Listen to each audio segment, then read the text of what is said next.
as it is true, my words also will become true, that I shall be alive and be back to participate in the final struggle for our liberty, not from abroad, but at home, side by side with my comrades, who will be bravely carrying out the fight. I repeat once it again, that I shall be at your side to participate in the final struggle for our liberty. বাংলাটা এমন হয় যেমন রাতের পর দিন আসে, দিনের পর রাত আসে, এটা যেমন সত্য তেমনি আমার এই কথাটাও সত্য হবে যে ভারতবর্ষের স্বাধীনতার মুক্তির মহাযজ্ঞে ঘৃতাহুতি দিতে আমি আবার ফিরে আসব। ওগো সাথীগণ, কমরেড মানে সাথী, ওগো সাথীগণ, তোমাদের কাঁধে কাঁধ মিলিয়ে এই মহতি যজ্ঞে ঘৃতাহুতি দিতে আমি আবার ফিরে আসব। এবারের যে ভবিষ্যতে সংগ্রাম হবে, সেই সংগ্রাম বহির্জগৎ থেকে আক্রমণ নয়, সেই সংগ্রাম ভারতের ভিতরে হবে এবং সমস্ত শোষণকারীকে উচ্ছেদ করে দিয়ে নবীন ভারত এবং নবীন বিশ্ব, মহাবিশ্ব যুক্তরাষ্ট্র স্থাপন করে তবে আমি বিশ্রাম গ্রহণ করব।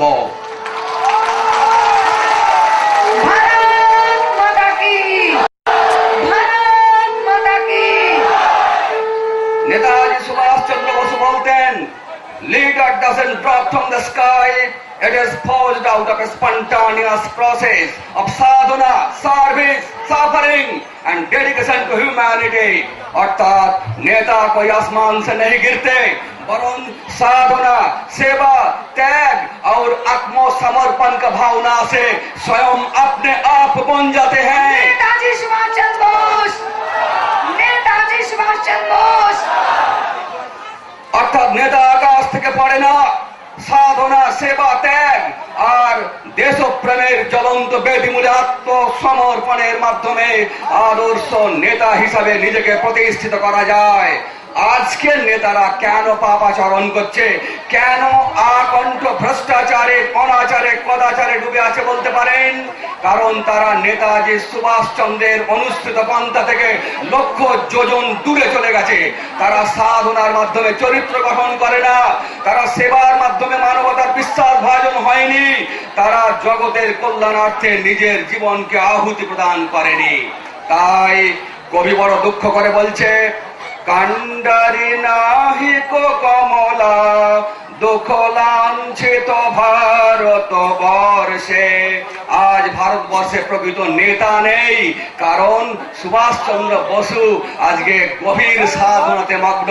1970 সালে, 1969 সালে দুবার নেতাজিকে আমার গুরুদেব নেতাজির যিনি সম্পর্কে ভাগনা হন সেই আনন্দ মূর্তিজি 1970 একবার, 1969 একবার আধ্যাত্মিক শক্তির সাহায্যে একজন বিহারী ভক্তকে হিমালয়ের দুর্গম গিরিকন্দরে জ্ঞানগঞ্জে পাঠিয়ে দিয়ে সেই দুর্গম গিরিকন্দরের মধ্যে ব্যাঘ্র চর্মের উপরে সমাসীন মহাযোগী সুভাষচন্দ্রকে দর্শন করিয়েছিলেন।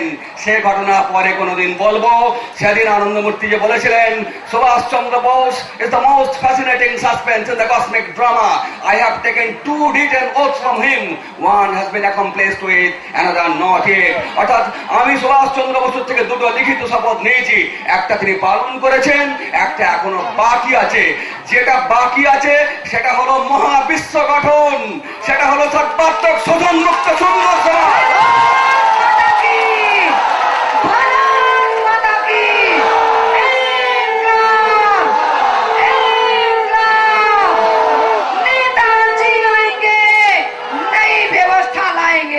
নেতাজি সুভাষ চন্দ্র বসুর জননী তার দেহত্যাগের সময় বলেছিলেন, যারা সারা জীবন মিথ্যা কথা বলে তারাও মরণের সময় সত্য কথা বলতে বাধ্য হয়, জমে মানুষে যখন টানাটানি পড়ে। আমি সারা জীবনে মিথ্যা কথা বলেছি বলে আমার মনে পড়ে না গো। আজকে মৃত্যুর সময় আমি কি করে মিথ্যা কথা বলবো? আমি 2টো কথা বলছি, মনে রেখো, আমার সুভাষ বেঁচে আছে এখনো। আমার সুভাষ বাল ব্রহ্মচারী, তার বিবাহ হয়নি।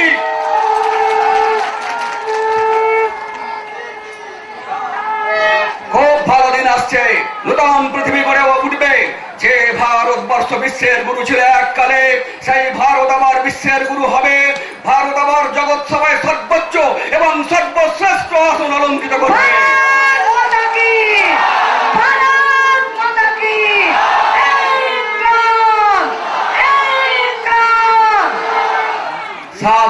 হবে। আত্মশুদ্ধির সাধনা, কাম ক্রোধ লোভ মোহ মাদ মাশ্চর্য জয় করবার সাধনা, সেই সাধনার দ্বারা চরিত্র গঠন হবে, আনটেন্টেড ক্যারিয়ার এবং ক্যারেক্টারের অধিকারী হতে পারবে।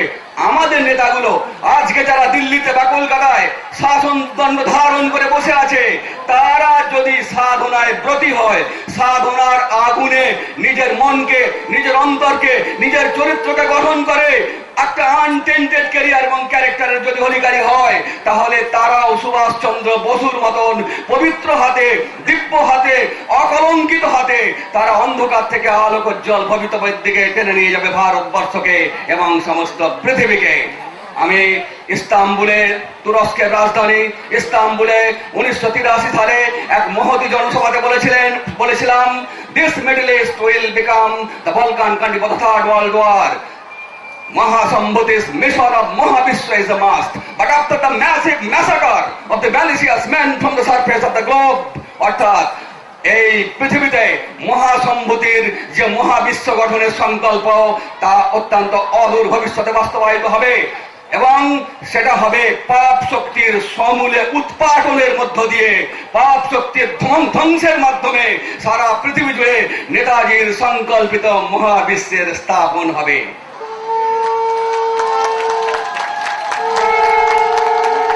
ঋষি অরবিন্দ 1909 সালে একটা গ্রন্থ লিখলেন, ইংরেজি গ্রন্থ, নাম ছিল লাইফ ডিভাইন বা দিব্য জীবন।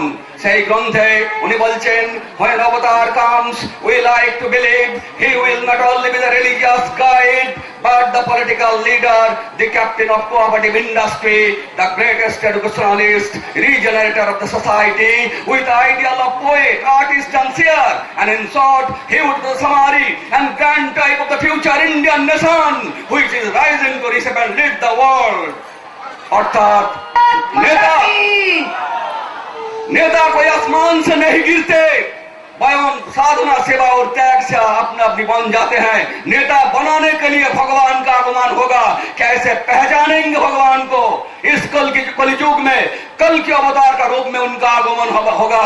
तलवार हाथ में लेके घोड़े पर सवार होके उस कल के अवतार का अवतरण होगा। और कैसे पहचानेंगे उनको? वे केवल धर्मगुरु होंगे सो बात नहीं, वे एक ही साथ राजनेता, शिक्षाविद, অর্থনীতিবিদ এবং सहकारी उद्योग में अग्रगामी पुरुष भी होंगे।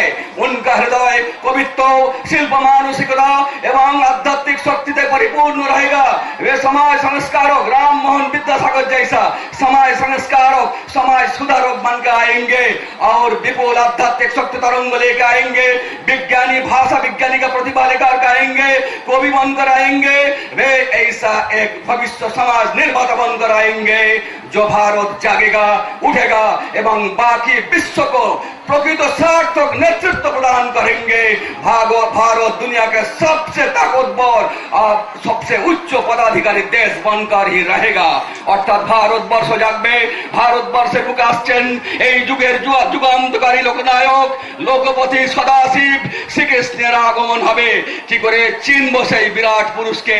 তিনি আসবেন ধর্মগুরু হিসাবে, রাজনৈতিক নেতা হিসাবে, শিক্ষাবিদ হিসাবে, সমাজ সংস্কারক হিসাবে, অর্থনীতিবিদ হিসাবে, কবি হিসাবে, দার্শনিক হিসাবে, শিল্পী হিসাবে, বিজ্ঞানী এবং ভাষা বিজ্ঞানীর প্রতিভা নিয়ে তিনি এক কথায় একটা মাল্টিফেরিয়াস পটেনশিয়ালিটি এবং ভার্সেটাইল জিনিয়াস হিসাবে এবারে ভারতবর্ষ অবতীর্ণ হবেন।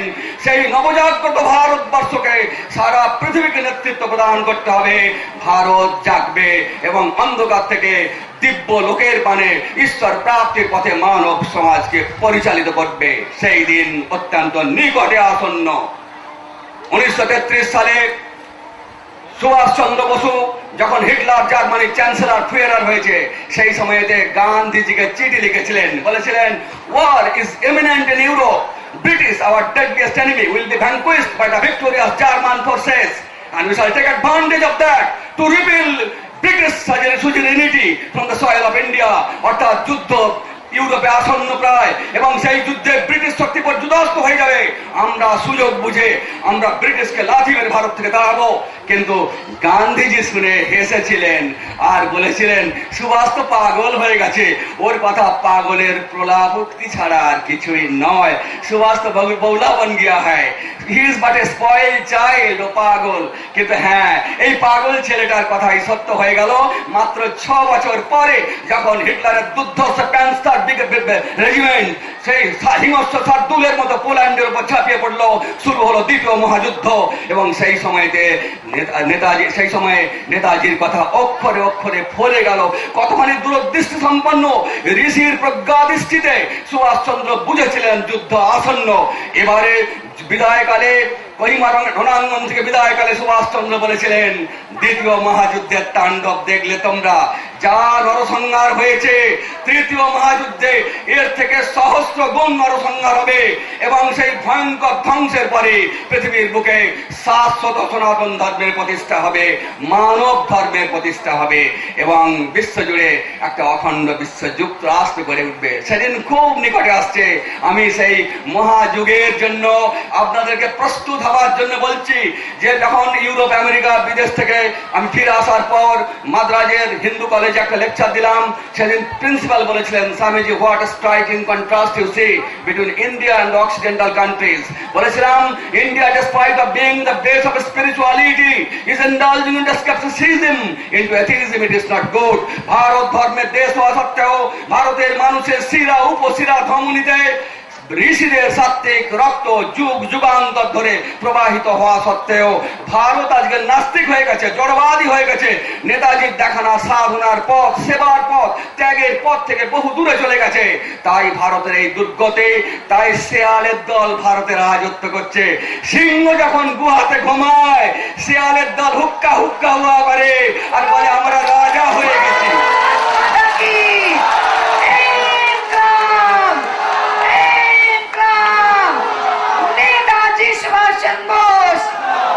কিন্তু সুপ্রথিত সিংহ যখন গর্জন করে, জঙ্গলের অধিকার গ্রহণ করে পুনরায়, তখন ওই শেয়াল নেতাগুলো আবার পুনরায় ওই গুহার মধ্যে, গর্তের মধ্যে গিয়ে ঢুকে যায়। এইবারে দেখবেন এই শেয়াল নেতাগুলো কোথায় যায়। 2-3 বছরের মধ্যে এদের সাধের তখতে তাউস ভেঙে খান খান হয়ে মাটিতে লুটিয়ে পড়বে।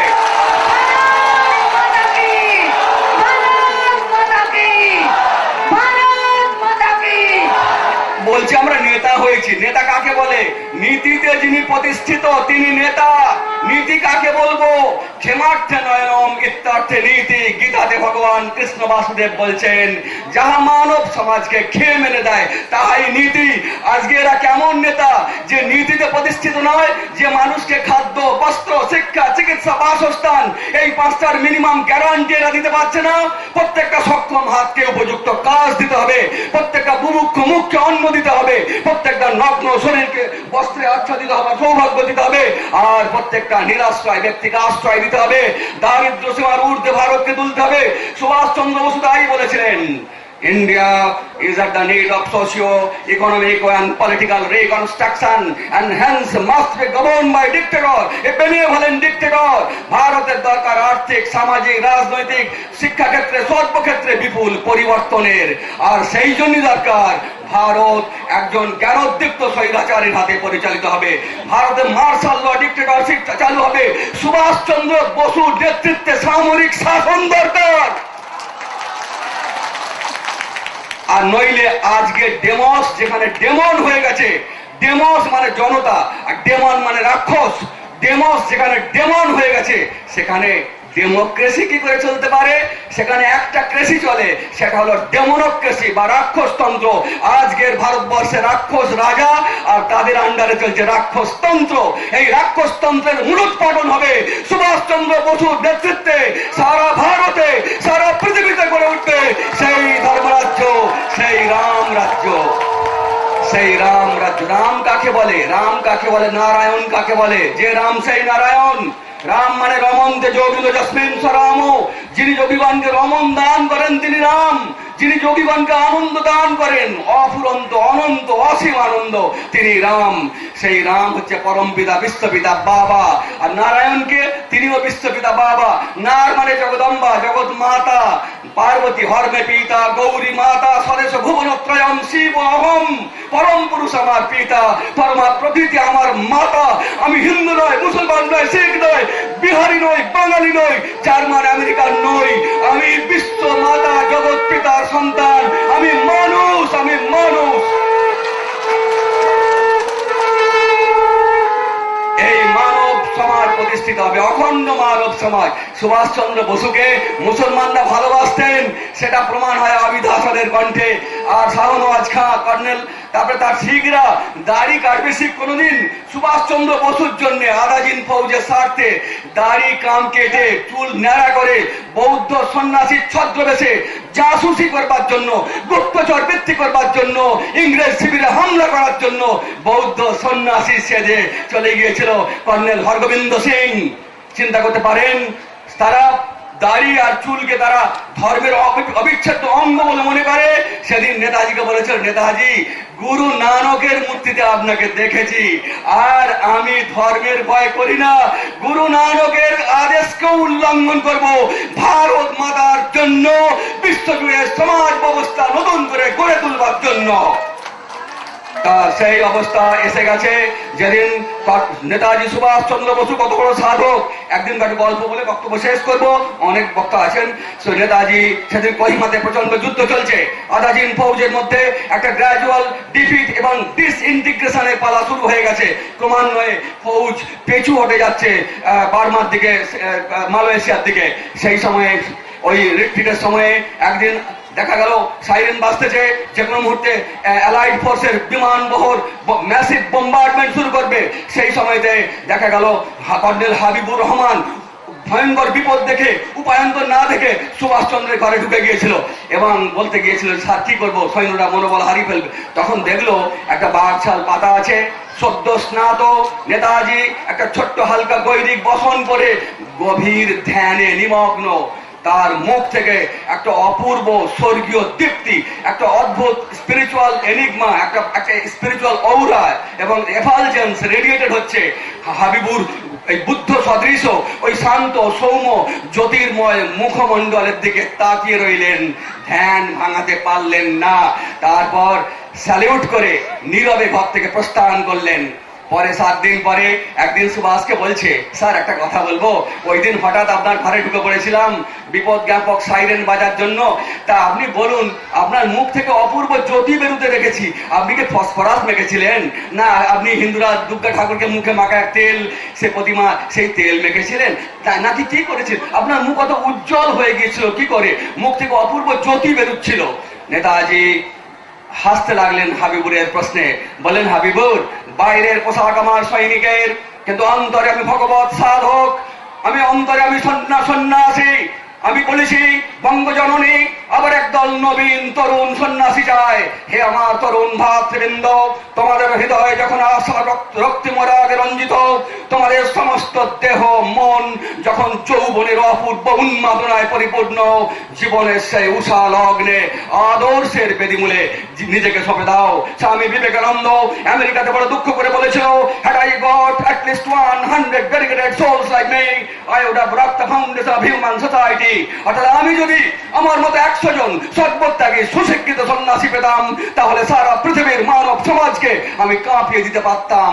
কিন্তু পারেননি, তাই তার অসম্পূর্ণ স্বপ্নকে সম্পূর্ণ করবার জন্য আমি আজকে দেশপ্রেমের জন্যই, জগতের বুকে ব্রিটিশ শক্তিকে ধ্বংস করার জন্যই এই সৈনিকের বেশ ধারণ করেছি, নইলে আমি আসলে সন্ন্যাসী, আমি ব্রহ্মচারী। তবে হাবিবুর, মনে রেখো, আমার বাইরের পোশাক আমার সৈনিকের, কিন্তু অন্তরে ভগবত সাধক আমি, ভগবত সম্প্রাপ্তি আমার জীবনের একমাত্র লক্ষ্য। আর ভারতের স্বাধীনতা সংগ্রাম সেই লক্ষ্যে উপনীত হবার জন্য একটা কর্মযোগ্য মাত্র। আমি যোগী, আমি যোগী, যোগ সাধনা করি। যোগ সাধনার আসন, প্রাণায়াম, ধ্যান ধারণা প্রভৃতি পদ্ধতি আছে। এইগুলো করার ফলে কখনো কখনো সাময়িকভাবে মুখমণ্ডলে জ্যোতি কেন্দ্রীভূত হয়, মুখ থেকে জ্যোতি ফুটে বেরোতে থাকে, সেটা সাময়িক ফেনোমেনা, মোমেন্টারি ফেনোমেনা। সেটাই সেই সাময়িকভাবে ধ্যান প্রসূত জ্যোতি তুমি আমার মুখে দেখেছো। আমি ফসফরাস বা কোনো তেল ফেল মাখিনি বাবু। তো এই যে কথাটা, আর তাছাড়া নেতাজি বলতেন, হে তরুণ ভাতৃবৃন্দ, তোমরা জানো সাধনার দ্বারা তোমরা বিপুল আধ্যাত্মিক শক্তির অধিকারী হবে। সাধনা যোগ সাধনার দ্বারা সেই তোমাদেরও প্রত্যেকের মধ্যে ভস্মাচ্ছাদিত মন্দির ন্যায় অসীম শক্তি নিহিত আছে। তোমাদের প্রত্যেকের মধ্যে অসীম শক্তি নিহিত আছে। সাধনার দ্বারা সেবা এবং ত্যাগের দ্বারা সেই শক্তি জাগরিত হইবে। তাই সাধনার দরকার। আমি সাধক, ভারতের সাধক, আমি যোগী, আমি তাই আপনাদের কাছে বিনম্রভাবে নিবেদন করব, নেতাজি চেয়েছিলেন হাজার হাজার সৈনিক, আপনারাও চেষ্টা করবেন ত্যাগভক্তি। তিনি যে সন্ন্যাসী চেয়েছিলেন, আপনারাও চেষ্টা করবেন সন্ন্যাসী যারা হবে তারা আসবেন। 2 নম্বর কথা, সাধনা করতে হবে। যোগ সাধনা না করলে আনন্দ পাওয়া যাবে না। যোগ সাধনা না করলে অন্তরের একটু সংক্ষেপে শেষ করার জন্য। ঠিক আছে, আমি সমাপ্ত হচ্ছি। হ্যাঁ, না না, তবু এরা চাইছে আমি শেষ করবো।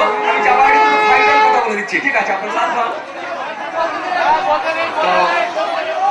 হ্যাঁ, কথা হচ্ছে, আমি কথা হচ্ছে যে অনেক অনেক বক্তব্য আছে, আমি আপনাদের অনুরোধ রাখতে পারবো না। আমি এদেরকে সময় দিতে হবে। আমি এক্ষুনি বক্তব্য সমাপ্ত করবো, কিন্তু যাবার আগে সুভাষচন্দ্রের কথা, 2টো কথা আমি বলবো আপনাদেরকে। সুভাষচন্দ্র বসু বলতেন যে ওগো সাধনা করো, সাধনার দ্বারা নির্মল আনন্দে চিত্তকে অভিষিক্ত করো, আর সাধনার দ্বারা চরিত্র গঠন করো। যে সাধনার মাধ্যমে অন্তর্জগতে বিপুল আনন্দ পেয়েছে, ওই রাজনৈতিক ক্ষমতা পেয়ে সে লঙ্কায় গিয়ে সে আর রাবণ হবে না। সুভাষচন্দ্র বসু সাধনার দ্বারা বিপুল আনন্দ সম্ভার অন্তরের অন্তঃস্থলে আবিষ্কার করেছিলেন। ভারতের রাজত্ব আর পৃথিবীর রাজত্ব তার কাছে কিছুই নয়। সে অন্তরে সন্ন্যাসী, মহাত্যাগী, বুদ্ধের মতো রাজার ছেলে হয়েও বুদ্ধ সন্ন্যাসী। বিবেকানন্দ বিপুল জ্ঞান এবং শক্তির অধিকারী হওয়া সত্ত্বেও ত্যাগী ভিক্ষু। আমরাও তাই সরকারি চাকরি ছেড়ে, আত্মীয় পরিজনের মোহডোর ছেড়ে তরুণ বয়সে আমরা সন্ন্যাস ধর্ম গ্রহণ করেছি, ভগবানকে পাওয়ার জন্য নয়। ঈশ্বর পাওয়া তো হাত আসবেই, দেশের সেবার জন্য, মানবতার সেবার জন্য সন্ন্যাসী হয়েছি। সুভাষচন্দ্র বসুর এই জন্মদিনে আমি নন্দীগ্রামে, গত বছর নন্দীগ্রামে আমি উদযাপন করেছি। আজকে নন্দীগ্রাম থেকে ডাক ছিল, আমি যেতে পারিনি। নেতাজির নাতি চন্দ্র বসুর সাথে ভাষণ দিয়েছিলাম। আজকে এখানে আমাদের একজন সন্তান দলের একজন সাধক, আমাদের অনাথ বন্ধুদা, ওনার বাড়িতে কালকে ছিলাম, ফালাকাটার শিক্ষক অনাথ বন্ধুদা, আর আমাকে এখানে ডেকে এনেছেন সুখেন দত্ত, উনি সুভাষ সেনার একজন কর্মকর্তা। তো ওদের আহ্বান এড়াতে পারিনি, তাই এসেছি। তাই আপনাদের সঙ্গে দেখা হলো, আমি খুব খুশি হলাম, আমি খুব প্রীত হলাম। মুক্ত ভারতবর্ষে, মুক্ত বিশ্বমঞ্চে আবার আমাদের দেখা হবে। যাবার আগে, বিদায়ের আগে বাবা আনন্দমূর্তির একটা বাণী স্মরণ করবো, তারপর চলে যাব। বাবা বলছেন, অনেক বক্তা রয়েছে তো। বাবা আচ্ছা ঠিক আছে, আপনারা আর অনুরোধ করবেন না, আমি একটু বক্তব্য শেষ করবো।